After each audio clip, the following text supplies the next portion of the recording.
উন্নয়নৰ নামত কেৱল প্ৰশাসন ঠিকাদাৰৰ ময়মতালিত চৰকাৰী টকাৰ স্বাৰ্থ নিম্নমানৰ কাম কৰি মুনাফা লুটাৰ চেষ্টা প্ৰথমে এই দৃশ্যলৈ মন কৰক এয়া লংগাই নৈৰ দলঙৰ দৃশ্য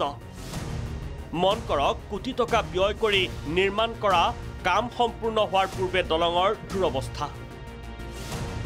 নিৰ্মাণৰ অৱস্থাতেই পানীৰ তলৰ পিলাৰৰ কেইবাটাও স্থানত মেলিছে ফাট এই দলংখন নিৰ্মাণ সন্দৰ্ভত নাই কোনো ফলক কৰিমগঞ্জৰ পাথাৰকান্দি সমষ্টিৰ লংগাই নৈৰ ওপৰত ঝেৰঝেৰিবাসীৰ সুবিধাৰ্থে এখন দলং নিৰ্মাণৰ বাবে চৰকাৰে আবণ্টন দিছিল প্ৰায় 1,80,00,000 টকা পিছে নিম্নমানৰ কাম আৰু দুৰ্নীতিৰ বাবে নিৰ্মাণ কাৰ্য চলি থকাৰ অৱস্থাতেই নদীত সোমাব ধৰিছে দলংখন দলং নিৰ্মাণৰ কাম নিম্নমানৰ হৈ থকাৰ অভিযোগ স্থানীয় লোকে জনাইছিল ঠিকাদাৰক কিন্তু ঠিকাদাৰ নালাগে কামৰ সন্দৰ্ভত গুৰুত্ব নিদিলে কোনেও ইয়াৰ উপৰিও বিভাগীয় লোকেও আহি চোৱা চিতা নকৰিলে এই অভিযোগ স্থানীয় ৰাইজৰ ফ্লাডের সময় তারা কাজ শেষ হওয়ার পথে এই সময়ও এই সাইটের যে লাস্টের 2 নম্বর কুটিটা দাবি গেছে তারপরে তো তারা কাজ বন্ধ করে তারা সামানগুলা লইয়া গেছে গিয়া নেক্সট 2 নম্বর অধিকের 2 নম্বরটা ওটাও দাবি গেছে তো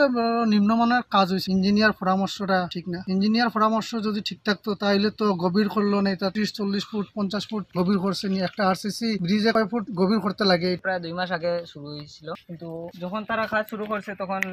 জল আসিল না মাটি পরে কাজ শুরু করছে কাজ শুরু করার পরে তারা যখন বোরিং করে তখন আমরা এই সাইডের মানুষের তারারে কইছে যে এই জায়গাটা একটু ডাবাইল আছে ডাবিব জায়গাটা একটু বেশি করিয়া বোরিং করো তারা কইছে ইটা বোরিং হই যাব ইটা বোরিং কিচ্ছু হইতো না ডাক্তারে কইছে এটা তোমরা কিটা জানো আমরা সব জানি আমরা কোনো কিছু যদি হয় তাইলে আমরা দেখমু কাজ শেষ হইছে না এর আগে ব্রিজটা পুরো ডাবিয়া শেষ ওখানে তো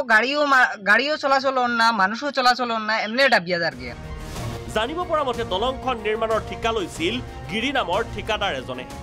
তো আমৰা গিৰি নাম ওৰকম যে কন্ট্ৰাক্টৰেৰ নাম অতি নিম্নমানৰ সামগ্ৰী ব্যৱহাৰ কৰি পাল মাৰিছে ঠিকাদাৰে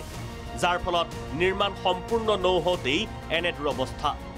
কোটি টকা ব্যয়েৰে নিৰ্মাণ হোৱা দলঙৰ ওপৰত ফাট মেলিছে ফলত বৰ্তমানলৈকে যান বাহন চলাচলত যথেষ্ট অসুবিধাৰ সৃষ্টি হৈছে মৰণ ফাণ্ডত পৰিণত হৈছে লংগাই নৈৰ দলং কিন্তু কাণ সাৰ নাই বিভাগীয় কৰ্তৃপক্ষৰ 1,80,00,000 টকা আবণ্টিত ধনৰ কামৰ নমুনা এয়াই চৰকাৰৰ কোটি টকাৰ সিংহভাগ পকেটত ভৰোৱাৰ চেষ্টা নেকি ঠিকাদাৰৰ কাৰ আশীৰ্বাদত অনিয়ম সংঘটিত কৰিছে